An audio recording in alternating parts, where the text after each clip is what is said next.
Pada kesempatan kali ini kita akan berbicara tentang biografi, sirah, sejarah kehidupan seorang imam Ahlus Sunnati wal Jamaah, seorang imam ahli fiqih, imam ahli hadis, yaitu al-Imam Ahmad ibn Muhammad ibn Hanbal rahimahullahu ta'ala. Para pemirsa yang dimuliakan Allah, urgensi dari mempelajari sejarah biografi kehidupan para ulama bukan hanya sekedar kita ingin mengetahui tanggal lahir, tempat lahir, murid-murid dan guru-guru mereka, tapi yang lebih penting dari itu adalah bagaimana kita mengetahui kisah-kisah hidup mereka dan mengambil pelajaran, mengambil ibrah agar bisa kita terapkan dalam kehidupan kita sehari-hari. Para pemirsa yang dimuliakan Allah, siapa itu Al-Imam Ahmad? Beliau adalah Ahmad ibn Muhammad bin Hanbal Abu Abdullah Asy-Syaibani. Nama beliau adalah Ahmad, nama ayah beliau adalah Muhammad, dan nama kakek beliau adalah Hanbal. Tapi beliau populer dengan nama Ahmad bin Hanbal nisbatan ila jaddihi, nisbat kepada kakek beliau yaitu Hanbal. Beliau keluarganya berasal dari Muru atau Maru, yaitu sebuah kota yang ada di Iran kalau sekarang. Lalu ketika mengandung, ibu beliau pindah ke Baghdad sehingga beliau lahir di Baghdad pada tahun 164 Hijriah. Ayah beliau meninggal ketika beliau berusia 3 tahun, sehingga diriwayatkan bahwa beliau pernah berkata, "Saya tidak pernah mengenal ayah saya."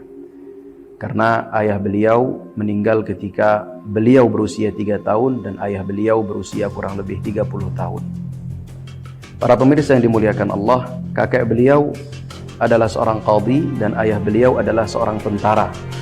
Beliau, Al-Imam Ahmad ibn Hanbal rahimahullahu ta'ala, mulai mendengar hadis, menuntut ilmu hadis ketika berusia 16 tahun.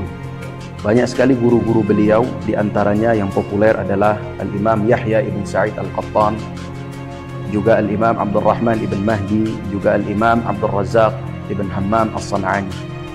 Lalu di antara murid beliau yang sangat populer adalah Al-Imam Al-Bukhari, juga Al-Imam Muslim ibn Al-Hajjaj, Al-Imam Abu Dawud, yang mereka semua adalah ahli hadis, juga Al-Imam Baqi ibn Makhlad.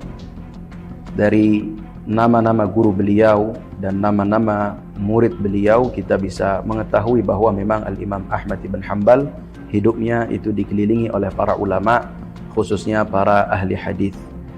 Para pemirsa yang dimuliakan Allah, ada banyak sekali keutamaan Al-Imam Ahmad ibn Hanbal yang disebutkan oleh para ulama, kesaksian tentang kebaikan, tentang sifat Al-Imam Ahmad ibn Hanbal. Di antaranya adalah yang dikatakan oleh guru beliau yaitu Al-Imam Asy-Syafi'i rahimahullahu ta'ala. Beliau pernah berkata, "Ya Aba Abdillah, idza shahhal haditsu 'indaka fa'alimni bihi." Wahai Abu Abdullah, kalau ada hadis sahih menurutmu, maka beritahu aku. Adhhabu ilaihi, niscaya aku akan bermadhab dengan hadis tersebut. Hijaziyan kana aw syamiyan aw iraqiyan aw yamaniyan. Baik hadis itu diriwayatkan oleh para perawi yang berasal dari Hijaz atau dari Syam atau dari Irak atau dari Yaman. Beliau rahimahullah, Al-Imam Ahmad, dikenal dengan kunyah Abu Abdullah. Bapaknya Abdullah. Padahal anak pertama beliau bukan Abdullah. Beliau memiliki beberapa anak, tapi yang paling populer ada 2. Yang pertama Saleh dari istri yang pertama, lalu yang kedua adalah Abdullah dari istri yang kedua. Beliau menikah kedua kali setelah istri yang pertama meninggal. Lalu juga beliau memiliki anak-anak dari budak beliau. Biasanya orang Arab mereka berkunyah dengan anak yang pertama. Tapi Al-Imam Ahmad populer dengan kunyah beliau dengan anak yang kedua yaitu Abi Abdullah. Harusnya kalau kita mengikuti kebiasaan orang Arab, beliau harusnya berkunyah Abu Saleh. Tetapi beliau berkunyah Abu Abdullah. Ada beberapa pendapat para ulama tentang kunyah ini. Yang pertama mengatakan bahwa beliau dahulu memiliki anak yang bernama Abdullah sebelum Saleh. Jadi anak pertamanya namanya Abdullah, tapi meninggal ketika masih sangat kecil. Sehingga beliau dikenal dengan kunyah Abu Abdullah. Maka ketika lahir anak yang ketiga, setelah Saleh, beliau namakan lagi Abdullah untuk mengenang anak yang pertama. Tapi pendapat ini kurang tepat, ya. Pendapat yang lebih tepat memang karena Al-Imam Ahmad sudah dikenal dengan kunyah Abu Abdullah bahkan semenjak beliau sebelum menikah. Para pemirsa yang dimuliakan Allah, Al-Imam Ibnu Katsir ketika mengomentari perkataan Al-Imam Syafi'i yang sudah kita sampaikan tadi, beliau mengatakan inna fi qawli Syafi'i li Ahmada la ijlalan kabiran wa syahadatan fil ilmi azimatan. Sesungguhnya perkataan Al-Imam Syafi'i terhadap Al-Imam Ahmad merupakan penghormatan yang besar dari Al-Imam Syafi'i kepada Al-Imam Ahmad, dan juga merupakan kesaksian atas keilmuan Al-Imam Ahmad ibn Hanbal rahimahullahu ta'ala. Juga salah satu kelebihan beliau, yang beliau memiliki hafalan hadis yang sangat banyak. Bahkan anak beliau Saleh mengatakan bahwa ayahku menghafal 1 juta hadis, ya. Alfi hadis, 1 juta hadis. Walaupun para ulama menjabarkan maksud dari 1 juta hadis ini bukan 1 juta matan, karena kalau matan hadis seluruhnya kita kumpulkan tidak sampai 1 juta jumlahnya, tetapi adalah 1 juta sanad. Walaupun matannya sama, tapi kalau sanadnya berbeda, sanadnya banyak, maka dihitung satu hadis tersendiri. Nah, beliau hafalannya sangat banyak, ya. Kenapa beliau memiliki hafalan hadis yang sangat banyak? Salah satu sebabnya diantaranya adalah karena beliau selalu berusaha untuk mengamalkan hadis-hadis yang beliau hafal. Beliau mengatakan sendiri, tidaklah saya menghafal satu hadis kecuali saya akan mengamalkannya. Sampai ini yang menarik, sampai diceritakan marrabi anna nabiyya sallallahu alaihi wasallam ihtajama wa a'ta Aba Taibah dinaran. Sampai datang kepadaku riwayat, kata Imam Ahmad ibn Hanbal, bahwa Nabi sallallahu alaihi wasallam berhijamah, berbekam, dan memberi Abu Taibah. Abu Taibah adalah orang yang membekam Rasulullah sallallahu alaihi wasallam 1 dinar. 1 dinar kalau dikonversikan ke emas zaman sekarang kurang lebih 4/4 gram emas. 4/4 gram emas kalau 1 gram hampir 1 juta. Berarti 1 dinar itu kurang lebih 4 juta atau lebih. 1 kali bekam Rasulullah memberi upah kepada yang membekam beliau 4 juta. Dan ini tentu memberatkan Imam Ahmad ibn Hanbal, karena beliau bukan orang yang kaya, bukan orang yang banyak uangnya, bukan juga seorang pedagang. Tapi karena semangat beliau untuk mengikuti sunnah-sunnah Rasulullah sallallahu alaihi wasallam, maka beliau lakukan hal yang sama. Beliau berhijamah, dan dengan segenap kemampuan beliau memberi upah kepada orang yang menghijamah, membekam beliau 1 dinar sebagai bentuk ikutnya beliau kepada ajaran Rasulullah sallallahu alaihi wasallam. Dan benarlah apa yang disampaikan oleh Al-Imam Sufyan Ats-Tsauri. Beliau pernah berkata, "In istata'ta an la tahukka ra'saka illa bil athar faf'al." Seandainya engkau bisa menggaruk kepalamu dengan athar, dengan riwayat, dengan hadis, maka lakukanlah. Maksudnya seandainya gerakan kita, bahkan menggaruk kepala kita itu ada hadisnya dan bisa kita ikuti gerakannya dari Rasulullah sallallahu alaihi wasallam, maka lakukan. Itulah yang dicontohkan oleh para ulama terdahulu, oleh para ahli hadis, bagaimana mereka sangat ingin selalu meniru Rasulullah sallallahu alaihi wasallam. Para pemirsa yang dimuliakan Allah, juga di antara kesaksian para ulama, salah satunya Imam Syafi'i terhadap Al-Imam Ahmad, beliau pernah berkata, "Kharajtu minal Iraq." Saya keluar meninggalkan Irak, karena Imam Syafi'i pernah tinggal di Irak, lalu keluar dari Irak dan pergi ke Mesir. "Kharajtu minal Iraq, fama taraktu rajulan afdala wala a'lama wala afqaha wala awra'a wala atqa min Ahmad ibn Hanbal." Saya keluar dari Irak dan saya tidak meninggalkan seseorang yang lebih afdal, lebih utama, lebih alim, lebih faqih, lebih wara', lebih bertakwa dari Al-Imam Ahmad ibn Hanbal.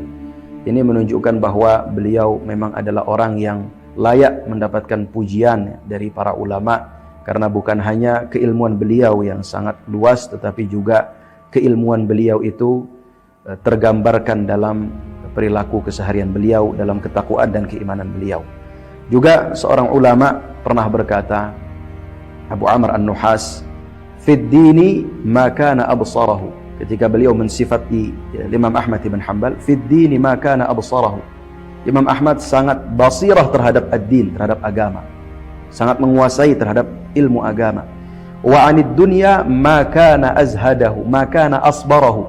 Wa 'anid dunya ma kana asbarahu. Untuk urusan dunia Al-Imam Ahmad paling sabar. Wa fi zuhdi ma kana akhyarahu. Untuk urusan zuhud beliau adalah yang paling baik. Wa bis salihina ma kana alhaqahu. Terhadap orang-orang saleh yang masih hidup beliau paling semangat untuk bisa berjumpa dengan mereka. Wa bil madina ma kana ashbahahu. Dan dengan orang-orang saleh yang telah meninggal beliau paling semangat untuk selalu menyerupai mereka, mencontoh mereka. Uridat alaihi dunya fa abaha. Beliau ditawari dunia. Berapa kali beliau ditawari harta oleh kawan beliau, oleh murid beliau, oleh para penguasa, para khalifah. Beliau selalu menolak dunia. Beliau tidak ingin dunia. Wal bid'u fanafaha. Dan juga beliau ditawarkan bid'ah-bid'ah. Ditawarkan untuk bisa menerima bid'ah, tapi beliau selalu menafikan, menolak bid'ah-bid'ah tersebut. Ini menunjukkan bahwa Al-Imam Ahmad ibn Hanbal adalah orang yang sangat faham terhadap agama, orang yang sangat zuhud terhadap dunia dan juga kekuasaan. Ada kisah yang menarik dari beliau juga. Pada saat itu Al-Imam Syafi'i menemui Harun Ar-Rasyid, seorang khalifah dari Daulah Abbasiyah atau dari Khilafah Abbasiyah, dan Al-Imam Syafi'i menawarkan kepada Harun Ar-Rasyid. Beliau mengatakan, sungguh di Yaman itu butuh seorang qadhi, butuh seorang hakim. Maka Harun Ar-Rasyid berkata, kalau begitu siapa yang menurutmu paling layak untuk menjadi qadhi, hakim di Yaman? Maka Al-Imam Syafi'i mencalonkan nama Al-Imam Ahmad ibn Hanbal. Lalu Al-Imam Ahmad ibn Hanbal, karena beliau adalah murid dari Al-Imam Syafi'i, mendatangi Imam Syafi'i untuk mengambil ilmu dari Al-Imam Syafi'i. Lalu pada saat itu Al-Imam Syafi'i langsung menembak Imam Ahmad, "Hal la taqbalu qada al-Yaman?" Tidakkah engkau mau menjadi qadhi, hakim di Yaman? Maka reaksi yang sangat mengejutkan dari Al-Imam Ahmad, beliau justru marah dan mengatakan, sesungguhnya saya mendatangimu wahai Syafi'i untuk mengambil ilmu darimu, bukan untuk meminta ini dan itu. Seandainya kamu bukan guru saya, kata beliau, niscaya saya tidak akan berbicara denganmu lagi setelah hari ini. Maka setelah itu Al-Imam Syafi'i merasa tidak enak terhadap Al-Imam Ahmad dan tidak lagi menawarkan al-qadha, kehakiman kepada beliau. Para pemirsa yang dimuliakan Allah, juga salah satu sifat yang bisa kita ambil pelajaran dari Al-Imam Ahmad adalah sifat wara' beliau. Bagaimana beliau sangat berhati-hati ketika menerima dunia. Diceritakan bahwa ketika beliau menuntut ilmu, berjalan dari Baghdad, dari Irak ke Yaman untuk bertemu guru beliau, yaitu Abdul Razzaq Ibn Hammam As-San'ani, beliau kehabisan uang. Sehingga teman-teman beliau yang pada saat itu membersamai beliau menawari makanan atau menawari bantuan, tetapi beliau tidak mau menerimanya. Beliau memilih untuk menjadi tukang panggul sampai mendapatkan bekal yang cukup sehingga beliau bisa melanjutkan perjalanannya. Juga beliau pernah suatu ketika kelaparan 3 hari tidak makan. Sampai akhirnya beliau meminjam tepung kepada tetangganya.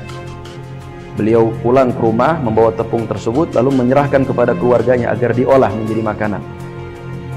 Nah, keluarganya ketika mendengar bahwa Al-Imam Ahmad ini dalam keadaan kelaparan, maka bergegas ya, termasuk anaknya, bergegas untuk memberikan roti.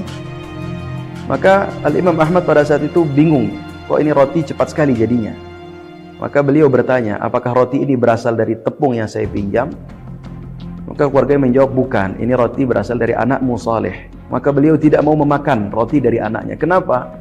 karena anaknya saleh bekerja di pemerintahan dan beliau takut kalau uang yang diterima dari pemerintahan itu uang yang mengandung syubhat. Walaupun hukum asalnya halal, tetapi begitulah beliau rahimahullahu taala memiliki sifat wara', kehati-hatian yang sangat luar biasa ketika ingin menerima harta atau ingin memasukkan sesuatu ke dalam perut beliau.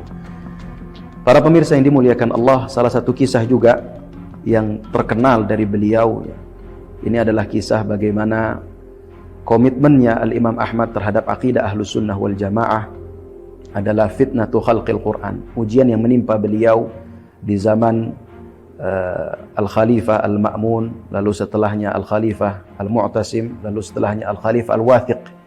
Pada zaman 3 khalifah ini beliau mendapatkan ujian yang luar biasa, yaitu ketika kekhalifahan dikelilingi oleh orang-orang Jahmiyah dan orang-orang Mu'tazilah yang mereka berpendapat bahwa Al-Quran makhluk, sehingga khalifah pada saat itu memaksa semua orang, seluruh rakyatnya untuk mengatakan bahwa Al-Quran makhluk. Juga memanggil para ahli ilmu, para ulama, dan memaksa mereka untuk berpendapat bahwa Al-Quran makhluk, sehingga tidak ada yang berani untuk menentang perintah khalifah tersebut, karena barang siapa yang menentang akan diancam dengan hukuman yang berat, kecuali tinggal beberapa orang saja, salah satunya Imam Ahmad. Dan beberapa orang ini akhirnya nantinya disiksa sampai mereka meregang nyawa, sampai mereka meninggal dunia. Tinggal Imam Ahmad sendirian. Tapi Imam Ahmad tetap tegar mengatakan bahwa Al-Quran kalamullah ghairu makhluk. Al-Quran adalah kalamullah dan bukan makhluk. Kenapa? Karena kalamullah adalah sifat Allah, dan sifat Allah bukan makhluk. Allah secara zat dan secara sifat bukan makhluk, sehingga Al-Quran kalamullah ghairu makhluk. Beliau disiksa sedemikian rupa, dipecuti sampai tubuh beliau hancur lebur, tapi beliau tetap tegas mengatakan bahwa Al-Quran ghairu makhluk. 3 khalifah dari zaman Al-Ma'mun, lalu Al-Mu'tasim, lalu Al-Wathiq. Barulah ketika datang Khalifah Al-Mutawakkil membebaskan beliau, Al-Imam Ahmad Ibn Hanbal rahimahullah. Para ulama mengatakan bahwa tegarnya Imam Ahmad pada saat itu merupakan tegar yang wajib. Teguhnya Imam Ahmad dalam akidah Ahlus Sunnah pada saat itu merupakan keteguhan yang wajib. Karena para pemirsa yang dimuliakan Allah, kalau kita dalam kondisi terpaksa harus mengucapkan kalimat kekufuran, maka sebenarnya kita punya 2 pilihan. Yang pertama, kita bersabar dengan siksaan. Walaupun kita meregang nyawa, maka kita akan mati dalam keadaan syahid. Yang kedua, kita boleh mengucapkan kalimat kufur demi menjaga nyawa kita, tapi hati kita tetap teguh dalam keimanan. Tapi posisi Al-Imam Ahmad Ibn Hanbal pada saat itu, para ulama menyebutkan bahwa posisi beliau adalah posisi yang wajib untuk menyatakan kebenaran. Kenapa? Karena pada saat itu tinggal beliau satu-satunya yang tegar untuk mengatakan bahwa Al-Quran bukanlah makhluk. Seandainya beliau tidak tegar, beliau mengucapkan Al-Quran adalah makhluk, mungkin kita semua sudah menjadi orang-orang Mu'tazilah dan orang-orang Jahmiyah. Begitulah ketegaran Al-Imam Ahmad Ibn Hanbal memegang teguh akidah Ahlus Sunnah wal Jamaah, sampai-sampai beliau ketika ditanya, apa pendapatmu tentang orang-orang atau kelompok yang mengatakan bahwa Al-Quran adalah makhluk, dengan tegas beliau mengatakan kafir. Para pemirsa yang dimuliakan Allah, beliau rahimahullah wafat pada tahun 261 Hijriah di kota Baghdad setelah mengalami sakit, dan beliau dikuburkan di kota Baghdad. Dan begitulah kisah singkat tentang biografi Al-Imam Ahmad Ibn Hanbal, dan semoga kita bisa mengambil ibrah dan manfaat dari kisah sejarah kehidupan beliau.